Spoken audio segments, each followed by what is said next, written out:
Chers amis et chers abonnés du Petit Ballon, bonjour. Je suis avec votre sommelier Jean-Michel Deluc. Jean-Michel, bonjour. Bonjour tout le monde, bonjour Clément.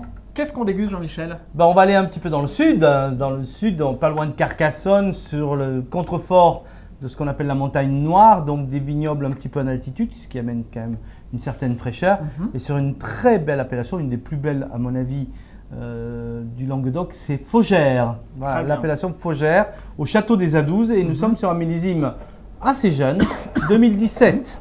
Pour une cuvée qui s'appelle le Tigre. Le Tigre, alors je ne sais. Alors, hommage à Clémenceau en cette année. On pourrait penser à ça parce que je ne pense pas qu'il y ait beaucoup de tigres qui traînent dans les environs.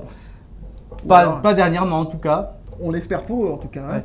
Mais on peut imaginer que c'est un vin qui a de la force et de la puissance. Ah, et peut-être qu'il est un petit peu agile comme le félin.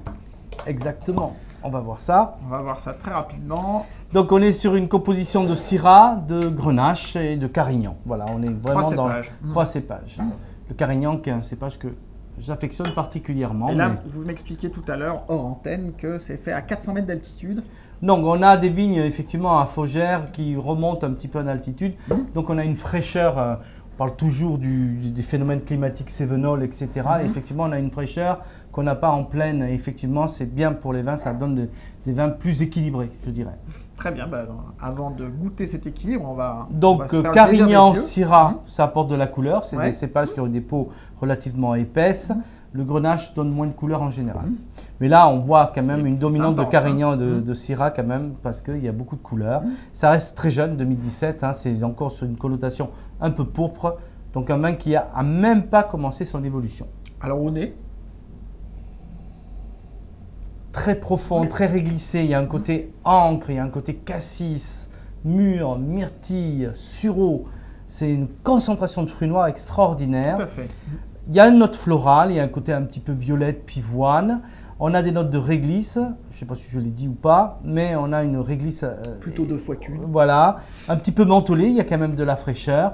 Et c'est subtil, il y a quelque chose d'un petit peu oriental en sens, je trouve, dans ce vin.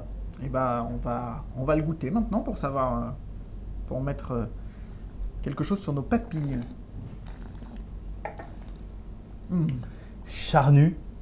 Il y a de la matière, c'est rond, ça s'affine et on a les tanins, la fraîcheur, l'acidité mentholée réglissée qui arrive derrière et sur une longueur incroyable. Le mentholé, il est incroyable. Hein. Ouais, là, moi j'ai adoré ce vin-là, une générosité de fruits incroyable, merci à la Grenache bien évidemment. Le côté un petit peu réglissé, poivré, frais, c'est la Syrah. Et puis en finale, ce côté un petit peu canaille que j'aime bien, dans certains vins, ce petit coup de fouet derrière, le Carignan avec son caractère assez particulier.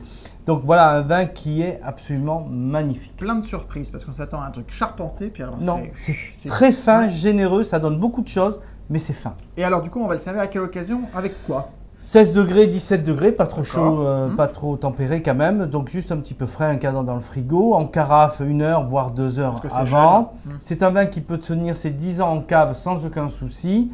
Et une cuisine, alors dans sa jeunesse, une cuisine plutôt grillée, un peu saignante, des notions d'herbe, n'hésitez pas sur le romarin, la sarriette, le thym, etc.